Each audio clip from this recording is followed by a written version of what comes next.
Okay, didn't expect this one. Should have known better. I don't know. Maybe it was the sunglasses. I'll show you. Door will open. There we go. I'm sure you guys are already guessing what's going on here. Yeah. It was deceiving. It was very deceiving. I don't know. It's definitely muddy here. I came around the corner of the reservoir here. I was just careful not to spray into the crop that was seeded over here. I'm just kind of watching that. And I'm like, oh, I'll just blow through here. That's fine. And it looks dry. I think this kochia and stuff was deceiving, but I didn't see it was all wet right here, and it just went blop, and I didn't even bother digging. I tried giving it some gas. I was in the wrong gear. I don't know. So it's just, if I try to give it gas, it's just gonna do this. It won't go forward. So, Big Bud's coming. Leg Arms is bringing it, and we'll get this thing fixed. The pizza cutter tires combined with the extreme rear end weight ratio. That's why I've swung it up like this, was to try to get some of that weight cradled on the front of the sprayer, not just the back of it, because it's just so heavy back there. There's just not much weight up here. This front will just ride on the ground all day. The back, though, once it broke through that layer, you're not coming out unless you got something pulling you. So we'll hook on. Another thing too is you can't hook on to the front of this. I'm told you can. You probably could. I'm told don't. So we're not going to do it. So we got to climb underneath there, wrap some chains around that rear axle, and then hook it on to a yankum rope, and then we pull straight forward. But we got a nice landing here for him to pull from, so it's just the inconvenience of taking time to bring a tractor all the way out to the field to do this. That's the biggest bummer. Other than that, it's easy getting out.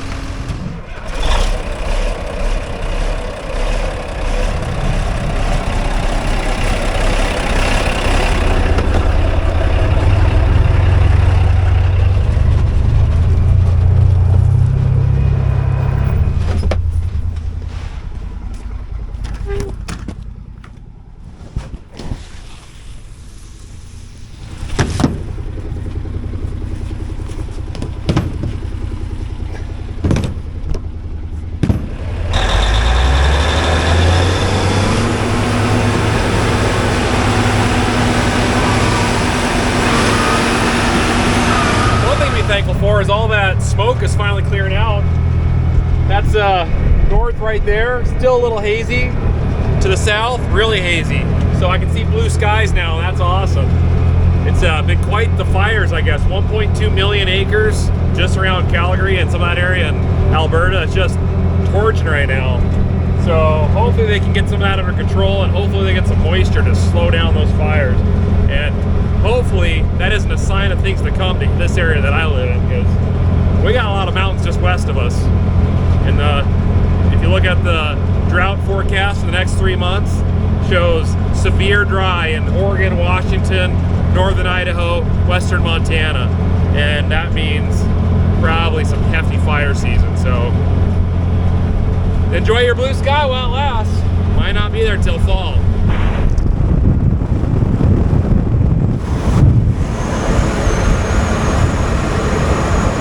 Well, while we're waiting for the Big Bud, we still haven't gotten the high range fixed on it. Just having issues. The pressure switch on the oil line coming off the high-low is not working. I have a replacement, but it takes some calibrating to get it set up correctly, and, well, we just haven't had time to do that yet. So he's coming over in low gear, which means 9 miles an hour. But he'll be here.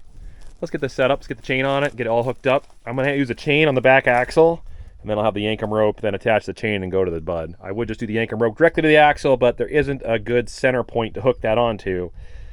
So we'll do chain, then rope. It's really nice. I could totally do it if welded on some serious hooks to the frame up here, and then you could hook on and pull, but just never done that. You know, we just don't get stuck, right? So why would I do that?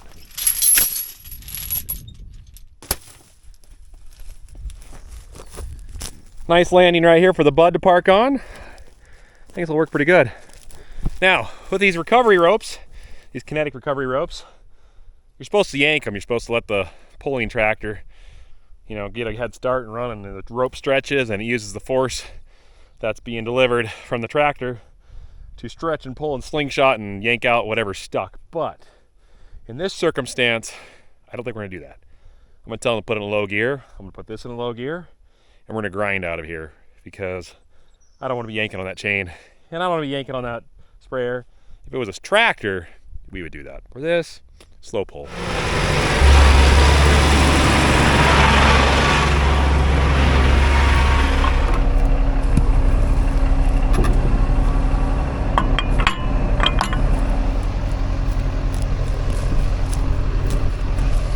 Okay, first gear, that's all I want to do. Turn toward here a little bit. Oh boy. Oh, we are tipping sideways. Oh, we're out. I think. There we go. Woo! Oh, that was fun. All right. That worked out great right there. That's a new place to hook on, I'll tell you what. Awesome.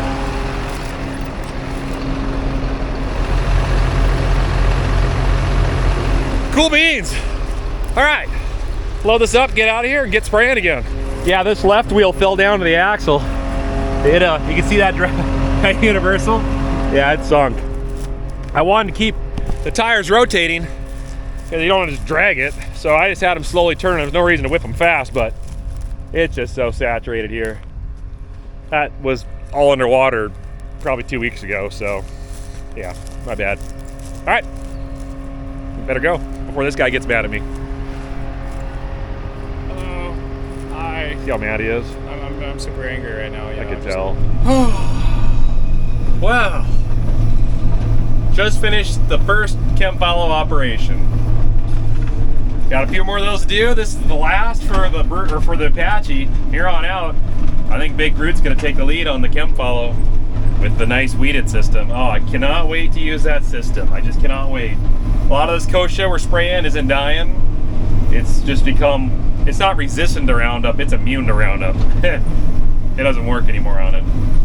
And so we're gonna be able to nuke it with some other stuff that's expensive, but with the weeded system, it's not so expensive.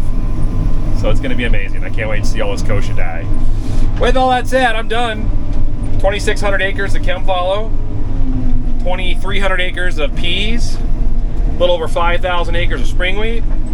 So yeah, I've got about a little over 10,000 acres sprayed in the sprayer since we started this season. I should look at the hours. I think it's like 140 hours on it or something like that that I put on it. So I'm ready to get out of the seat, ready to park this thing, ready to go do something fun. Let's get the kids. Kobe, did you get a haircut? Are you all pretty? Look at that haircut. Are you all happy? Are you all happy? Wow. I can see that look of shame. Is that a look of shame? Yeah.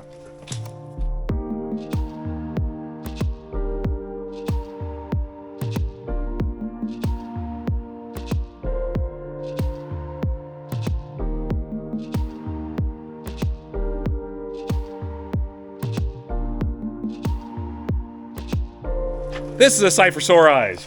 Wow. This is our biggest rain of the year. So far we've gotten 2/10 of rain. We've had 2/10 of rain over a period of 2 months, over a period of 6 different rainstorms, which basically means like 300ths every time it rains, which does nothing. Like just takes the dust down. We did have mud, you guys saw in a lot of these videos, so I know you were thinking, well, we had all this moisture. Well, yeah, the snow melted and it flashed, and you know, it ran into low spots, and those low spots were muddy. That's what we ran into with mud with the tractors, but it didn't accumulate to actual sub-moisture in the ground. It takes repetitive rain events, snow events of melt, thaw, rain, to push that water down into the reserve area that our crops use to pull from to grow. This is gonna help a lot. Our crops were hurting. We have wheat that's sitting in dry dirt still, that still hasn't germinated, and then right next to it's wheat this tall. So we're gonna have multiple stages of crop this year. That's just how it's gonna be. But our peas right there, they're looking green, looking nice. The pre-emergent spray we sprayed on them that needs water to activate, well, I'm sure it lost some of its potency because if it doesn't get rain quickly after you spray it, it starts to reduce its ability to prevent weeds from growing. So, but this should help whatever chemicals left activate it. So at least we'll have some prevention there. The grass is gonna love it, the animals are gonna love it, and we are loving it. So anyways, update, but we'll see what the final tally is after today. Praying for a ½ inch. I think we might get it. That'd be amazing. Uh-oh. I hear water dripping. Hang on a second. I forgot. Oh, wait. There's a bucket there. Okay. I need to fix that leak one of these days. So what's on the agenda today? Well, rain day. We still have a lot to do to him. We actually sat there and scratched our heads for a few minutes after we brought this in and said, we need to redo the way the cradle is, the way the booms are rested and secured on this truck. The problem is, what we have right there that we've done, reusing the old setup with leg arms, square tubing brackets he made, it works. But the problem is, we can run into a situation where we cause a lot of damage to the system unintentionally, and it could happen fast, and it's going to happen if we don't fix it. What that means is, as we wing the booms up, if we don't get them to the exact spot to come in, to hit the bumpers, to rest down and lock, if we have them too low, the boom will come crashing into the side of the cab here. They'll bend the ladder and hit the side of the cab.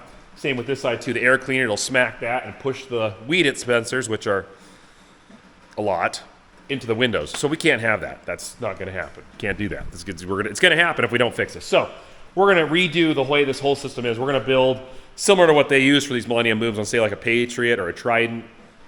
We're going to build a bracket that's going to come off the frame. It's going to come up over. It's going to have a nice flat landing for the boom to rest in with a little lip at the end for it to sit in. And then a real tall bumper that goes all the way up, which will be right here. We're going to redo the way this aluminum extrusion is. So we'll move this piece over here. They'll then tie that weed sensor in there. There'll be a gap right here. This will be the long piece that'll go up. So that way you can lift the boom up and swing it in hard, and it'll go bump against the bumper, and then you set it down. And you don't even have to think about it. So we'll get on that. It might not happen today. We gotta get some iron. But now on to what we gotta do. The scissor lift. The extreme suspension with rock shocks. And Guitar Hero. This thing likes to leak oil. It's been leaking oil for years. Lots of oil. It just leaves little puddles all over the place. We put floor dry and clean it up, but it just keeps puking out oil. All the hoses are just absolutely shot underneath. And the swivels, the O-rings are shot in them. So we rounded up the right O-rings at a hydraulic shop. These two have already been rebuilt. I gotta take the other two off that side. Then I've got a whole bunch of fittings here, and I gotta make new hoses. So I gotta make 4 hoses. There's 2 still on here I gotta take off. And then when that's done, it's time to give this guy a little bit of attention. We're using up the last little bit of life on these tires, as you can see. They're not much tread left on there. Great for turf, but we don't have a whole lot of turf here because, well, things don't grow very good here. So we don't need that. What we need is traction. We've got traction, I'll show you what. Let's look at this. Check out these monsters. Yeah. These are the Titan Ultimate skid steer tires. They're 12, 16.5, 5,600 pound rating monstrosities that are going to cause that case steer to go up just about anything we want to. Check out these lugs. Look at these things. They told us, try to wear these out. Try. So we will try. I'm sure we can find a way. There's a will, there's a way, but time will tell. But isn't that awesome? Look at those things. That is the most aggressive skid steer tire I've ever seen. And it's time to go on. Let's do a side-by-side comparison.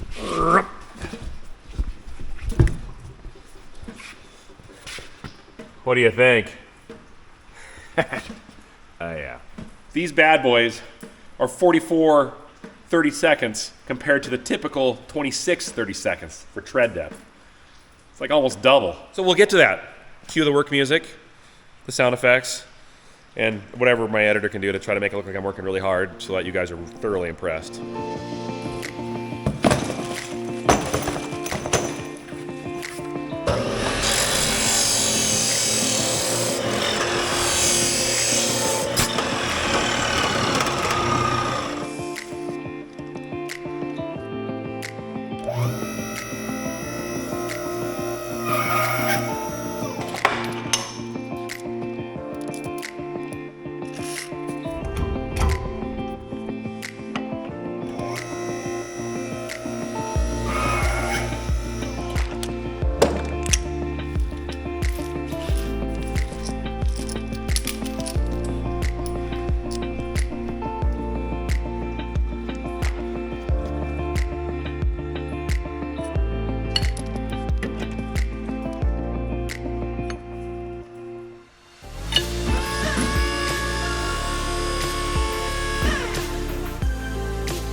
All right, moment of truth.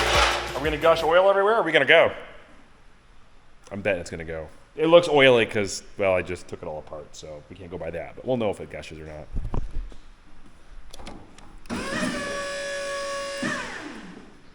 All right, forward, back. Oh. It's gushing oil. Where's it gushing oil at?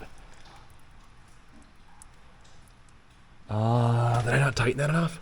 I don't know. Oil came out and then it just stopped. So I don't know if I didn't have the O-ring quite in the right spot. It might have twisted on me when I was putting that on there, but I think it corrected itself because now it's holding. So it's a fairly low pressure system, so it shouldn't take a lot, but I can stop it from going and test it here. Since I got a nice oily slick. See, it's not spraying any. All right. Cell field, we're good in business. Now we just gotta wash it off. So, what's up next? Yeah, let's put them on.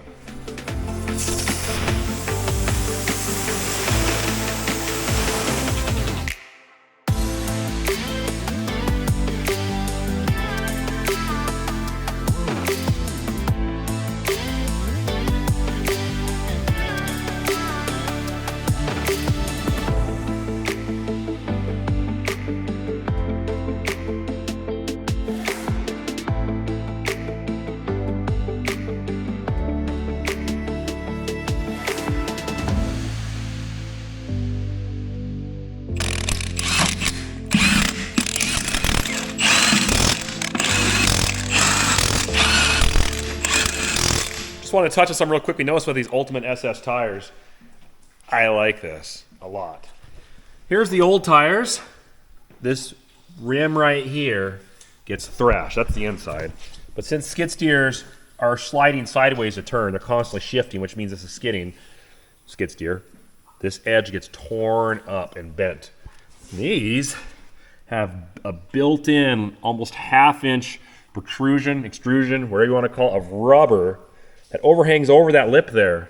So when you're turning sideways and you got a big old rock there or whatnot or anything, it's going to hit that soft rubber before it bangs your rim up and destroys this bead along here. That's a pretty nifty design. Cool. All right, Nick's on a lunch break. He's supposed to be on a lunch break. You see, I was getting to the supposed to be on a lunch break, and I had a couple things to take care of this morning, so I wasn't over here as soon as I should have been. But I think I'm going to try to take over Nick's job and clean the shop. Or maybe try putting some tires on this bad boy. Oh, wait, there we go. I'll stop doing that. Little quirks, you know? Just say it every once in a while. Anyways, he's busy. Should be on a lunch break. Maybe this is his lunch break. I'm making a post so they can see it on YouTube. Oh, that's what he's doing. Okay, anyways. Okay, let's take these tires off. And they don't really look very fun to change, but we'll find out. Yeah.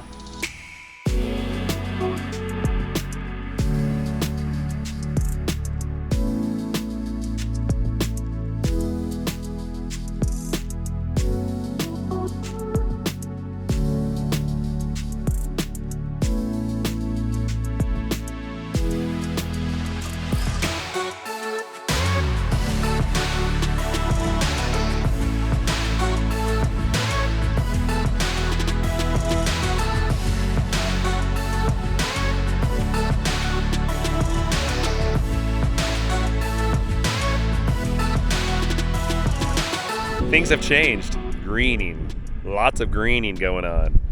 The crop got its drink. It was desperate, it needed it, and it came. Lord provided. We got about 7/10 of rain, and for us, that's a pretty significant rainfall. To put in perspective, that's the largest rain since July of last year, almost double. So the ground definitely soaked it up fast. There's moisture down deep. That's awesome. This is our peas, our yellow peas. As you can see, they are well on their way. They're already intertwining with each other. See, they're making friends. Look at that. Isn't that cute? You guys are so nice to each other. So, we're going to take off for a workcation. Got to go up to the lake house and do some dreaded work up there, but we'll get to it. It's just been some eating on us for a while. We finally got to get it done, so we're hauling the skid steer up. We're going to get some work done. With that said, by the time I get back in about 5 days, this is going to need sprayed because it's not going to be far off. It's peas are deceiving. They go so fast. 1 minute they're that tall, the next minute they're flowering, and you can't spray them if they're flowering. So there is grasses. That's actually thistle right there, Russian thistle. But there's probably wild oats growing now that it's warmer, and so I'd like to nail that. So when I come back, we'll take care of this. But the wheat's just starting to come up over there too. It's only about yay tall. It's way behind. Everything's like a month behind in stage. As long as the moisture comes, it doesn't get crazy hot this summer, it could still be a good crop, a really good crop. So we're not out of the game yet. We're sitting great right now. This is if it didn't rain, we'd be nervous, but right now it's a good feeling. So we'll see. But until then, let's go check out the rain gauge. There we are. Right at 7/10. Cool.